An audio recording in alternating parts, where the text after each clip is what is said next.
भरतपुर के बुजुर्ग दंपत्ति व उनके बेटे ने भरतपुर का नाम रोशन किया है। महाराष्ट्र के नासिक में आयोजित खेल महाकुंभ में बुजुर्ग दंपत्ति व उनके बेटे ने 9 मेडलों पर कब्जा जमाया। वरिष्ठ हड्डी रोग विशेषज्ञ डॉक्टर जगबीर सिंह और उनके माता पिता ने यह कमाल किया है। महाराष्ट्र के नासिक में खेल महाकुंभ का आयोजन किया गया था। डॉक्टर जगबीर सिंह के पिता शेर सिंह ने 2 गोल्ड मेडल व 1 सिल्वर मेडल पर कब्जा जमाया। दौड़ के अलावा हाई व लॉन्ग जंप में भी तीनों ने पदक जीते हैं।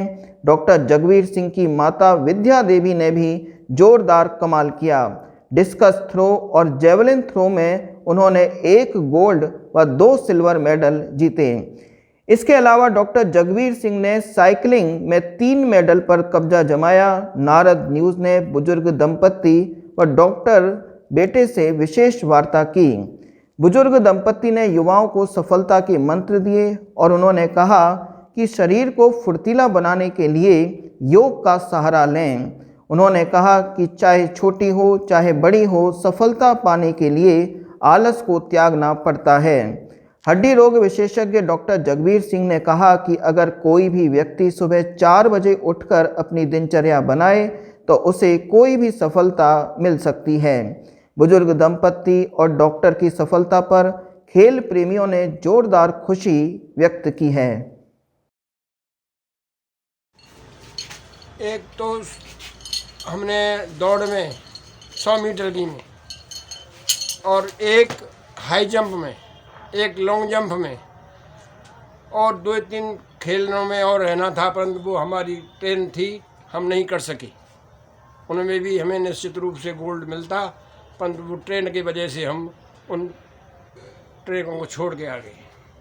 और मैं एक बार फिर आपसे निवेदन करता हूँ नौजवान पीढ़ियों से कि आप इस नीति से सभी जुड़ें और इस भरतपुर का नाम रोशन करें। ये जीवन चंद रोज का है, इसमें कुछ करके जाएंगे तो शायद आपको लोग पीछे पीढ़ी याद करेगी, और पीढ़ी के लिए कुछ करना है तो ऐसा ही कर्म करना पड़ेगा आपको जिससे आपके क्षेत्र का, आपके गांव का, आपके नाम जिले का नाम रोशन हो। वो कब होगा? जब आप तन और मन धन से कोशिश करोगे। युवाओं के लिए क्या संदेश देना चाहेंगे? युवा के लिए संदेश है कि मैं ये संदेश देता हूँ कि तुम सुबह 4 बजे खाट से बैठे होकर अपनी सुबह प्राणायाम, दौड़ भाग करें और फिर विद्या भी पढ़ें। और मैं ये कहूँगा आपको निश्चित सफलता मिलेगी, आपका जीवन निरोग रहेगा, आप बुद्धिमान बनोगे। ये सारी व्यवस्था जब है कि जब प्राणायाम और योग साधना करेंगे आप, और आलस भी नहीं हो। हाँ, आनंद मिलेगा आपको। आलस भी नहीं होना चाहिए। और सारे लोगों में ये प्रेरणा जागृत होगी तो हमारा देश अग्रणी श्रेणी में होगा। युवा आलस भी छोड़ें। हाँ, युवा में जुड़ें, अच्छी तरह से इसमें भाग लें। जीवन में किसी भी प्रकार की सफलता प्राप्त नहीं कर सकते। क्यों? और आलस्य अगर आप लोगों में घर में आ गया तो न घर प्रगति करेगा, न क्षेत्र प्रगति करेगा, न गांव प्रगति करेगा, न जिला प्रगति करेगा और न देश प्रगति करेगा। इसलिए मेरा ये निवेदन है सभी लोगों से कि वो जागरूक हों और अपनी ईमानदारी के निष्ठा के साथ मेहनत करें और आगे बढ़ें। ये प्रतियोगिता फर्स्ट नेशनल वेटरन्स टूर्नामेंट था, चैंपियनशिप थी, जो नासिक में आयोजित की गई थी। और ये 11 नवंबर से लेकर के 14 नवंबर तक अभी प्रतियोगिता चल भी रही है। हम पहले दिन अपनी जो इवेंट्स हैं करके आ गए हैं, भरतपुर पहुंच चुके हैं। तो इसमें 30 एज से ऊपर के लोग पार्टिसिपेंट थे। 5-5 ईयर के डिफरेंस से एज ग्रुप बनाए गए थे। इसमें मेरे पिताजी श्री शेर सिंह जी ने लॉन्ग जंप और हाई जंप में गोल्ड मेडल जीता और 100 मीटर रन में उन्होंने सिल्वर मेडल जीता। और मदर ने 100 मीटर में सिल्वर और डिस्कस थ्रो और जेवलिन थ्रो में उन्होंने गोल्ड जीता। 80 वर्ष की उम्र में पदक हासिल करना डेफिनेटली एक गौरव का, मेरे लिए, उनके लिए और हम सब के लिए एक गौरव की बात है। और जब वो ये सब इसका प्रमाण उस स्टेडियम में मौजूद सारे लोग खिलाड़ी थे जो पास आ करके बधाइयाँ दे रहे थे और फ़ोटो खिंचा रहे थे कि आप इंस्पिरेशन हो हमारे लिए। आप इतनी उम्र में इतने प्रतियोगिताओं को पूरा कर रहे हो, ये बहुत बड़ी बात है। चल कर के आए और पार्टिसिपेट किया है, तो मेरी नई जनरेशन से ये उम्मीद है और मैं उम्मीद करता हूँ निश्चित रूप से वो करेंगे और कर रहे हैं डेफिनेटली। और कोरोना के बाद तो इसकी आवश्यकता बहुत ज़्यादा बढ़ गई है कि कम से कम अपने समय में से 1 से 2 घंटे अपने ऊपर स्वयं खर्च करें, क्योंकि जो भी आप अपने ऊपर खर्च करोगे वही आपके काम आएगा। जो जैसा अपने लिए करोगे वैसा ही फल आपको मिलने वाला है। और जितना आप फिजिकल वर्क करोगे, मेडिटेशन करोगे, योगा करोगे, उतना ही आप पढ़ाई में अपने काम में सक्सेसफुल होंगे। और सुबह जब आप कुछ कर लेते हो तो निश्चित रूप से आपको ये लगता है ये काम तो मैंने कर लिया, आपका दिन भी अच्छा निकलता है और शाम को नींद भी अच्छी आपको आती है।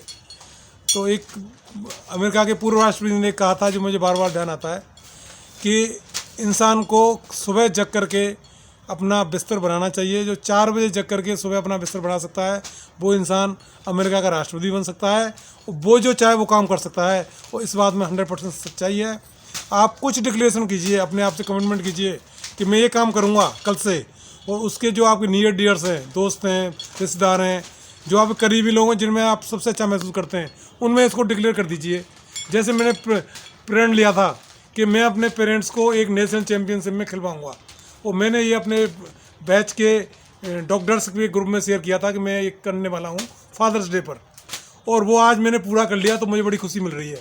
हालांकि इसको किसी को पता नहीं था, वो भी भूल गए होंगे जिनको कहा था मैंने, और मैं बच सकता था इस चीज़ से, लेकिन मुझे तो पता था मैंने प्रण लिया है। तो जब आप किसी अपने आप से कमिटमेंट करते हो तो निश्चित रूप से आप बन जाते हो और आप उस चीज़ को पूरा करते हो।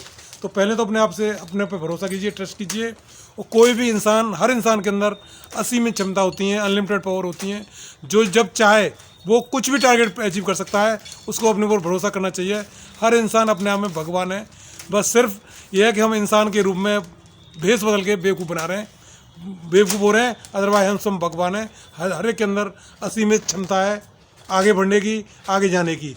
एक बात और कहना चाहूँगा मैं, fly if you can, fly if you can, if you can't fly then run, if you can't run then walk, if you can't walk then crawl. Keep moving, चलने का नाम ज़िंदगी है। कभी बैठो मत, आगे बढ़ो, आगे का नाम ही ज़िंदगी है। हम सभी बड़े हैं, सबको सुख दुख आए हैं, सब कोई सोने की सीढ़ी नहीं मिली हमें ऊपर चढ़ने के लिए। सबको कष्ट आए, उतार चढ़ाव चढ़ते रहते हैं, सुख दुख आते रहते हैं, लेकिन भरोसा करना चाहिए अपने ऊपर। और जब जब बुरा वक्त हो उसमें सबसे ज़्यादा भरोसा करना चाहिए, हार नहीं माननी चाहिए।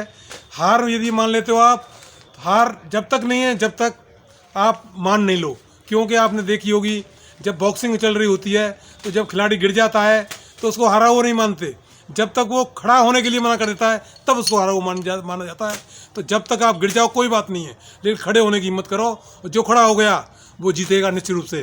क्योंकि निश्चित रूप से असफलता जो होती है वो सफलता की विरोधी नहीं है, दुश्मन नहीं है, वो सफलता एक पार्ट है। जब तक जिसको असफलता नहीं मिली वो बहुत अनलकी है, वो दुर्भाग्यशाली है।